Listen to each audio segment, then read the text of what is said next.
আব্দুল্লাহ রাসেল যদি মারা যায় আমার পিছনে আরো শত শত ভাই বোন তারাই থাকবে ইনশাআল্লাহ।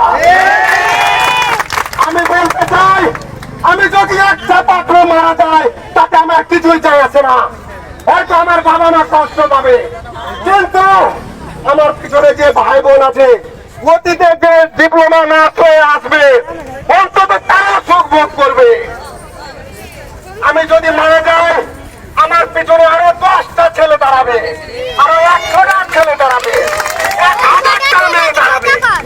কারণ এই যুদ্ধ শুধু আমার না, এই যুদ্ধ সারা বাংলাদেশের নাচবে। দুঃখের বিষয় আমাদের পুনর্বিপ্লব না, তারা আমাদের কাছে যদি অল্প কিছু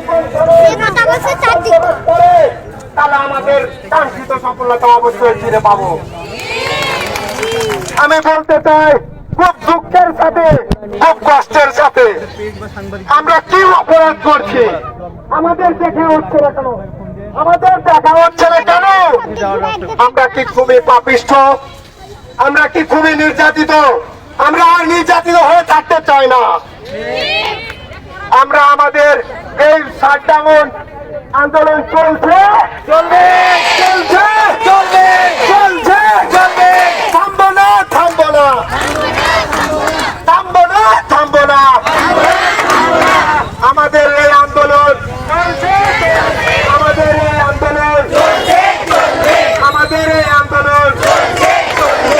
আমি আবারও বলছি, এই হসপিটাল জেনারেল 200 শয্যা বিশিষ্ট জেনারেল হসপিটাল কুষ্টিয়া, আমরা আজকে এখানে নামছি। সারা বাংলাদেশে যতগুলো আমাদের এই 200 শয্যা বিশিষ্ট হোক আর 500 শয্যা বিশিষ্ট হোক, যতগুলো হসপিটাল আছে সব জায়গায় আমাদের এই দিবসকে বয়কট করা হচ্ছে।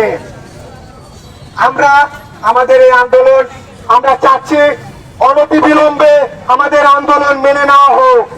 যদি আমাদের এই আন্দোলন মেনে না নেওয়া হয়, আমরা রক্ত দিয়েছি, রক্ত আরো দেব, কিন্তু পিছনে উঠবো না। আমাদের ন্যায্য আদায় করেই ছাড়বো। জনসাধারণ, আমি কিন্তু একজন কৃষকের ছেলে, তাই বলে সবসময় চুপ থাকবো তা না, কারণ আমাদের এটা দাবি ন্যায্য। আমরা কেন এইচএসসি পাস করে এসে 3 বছর পড়াশোনা করে 6 মাস ইন্টার্নশিপ করে রাত থেকে ডিউটি করে রোগীদের সাথে একাত্মতা প্রকাশ করে তাদের দুঃখ কষ্ট মেনে নিয়ে তাদের সেবা দিয়ে যাচ্ছি, কেন তাহলে আমরা ইন্টারমিডিয়েট সমমান হব? আমরা তো ইন্টারমিডিয়েট পাস করে এসেছি রে বাবা, আমরা কেন আবার ইন্টারমিডিয়েট হব? 1977 সাল থেকে যখন এই ডিপ্লোমা নার্সিং চালু করা হয় তখন ছিল এসএসসি পাস। এসএসসি পাস ছিল 4 বছর পড়াশোনা করে এইচএসসি সম্মান করা হলো। 2007 থেকে 8 সালে যখন এইচএসসি ইন্টারমিডিয়েট পালন করা না, এটা যখন অ্যাডমিশন হিসেবে নেওয়া হয় তখন কেন এই দায়িত্বটা ডিগ্রি সম্মান করা হলো না?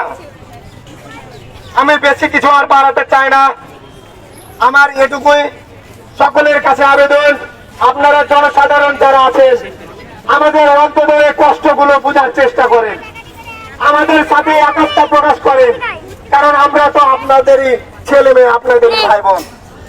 আপনাদের উচিত আমাদের এই আন্দোলনকে সমর্থন করা। আপনারা সকলে যদি আমাদের সমর্থন করেন তাহলে অবশ্যই অবশ্যই আমাদের আন্দোলন সফলতা আসবে ইনশাআল্লাহ। আমি আপনাদের উদ্দেশ্যে বলছি, আমি আর কিছু বেশি কথা বলবো না। আমরা যেভাবে সময় দিয়ে এখানে অবস্থান করছি আমরা সকলে ঠিক একই রকম ভাবে সারিবদ্ধ হয়ে এলোপাতারি ভাবে যাব না, সারিবদ্ধ ভাবে যাব। আমরা এনআই কুষ্টিয়াতে প্রবেশ করব, ওখান থেকে নিজ নিজ প্রতিষ্ঠানে সুশৃঙ্খল ভাবে সবাই চলে যাবেন। আজকের মতো আমাদের এই কর্মসূচি এখানে সমাপ্তি ঘোষণা করা হলো। আপনারা সকলে সুস্থ থাকবেন, সবাই হাতে তালি দিয়ে আর কর্মসূচি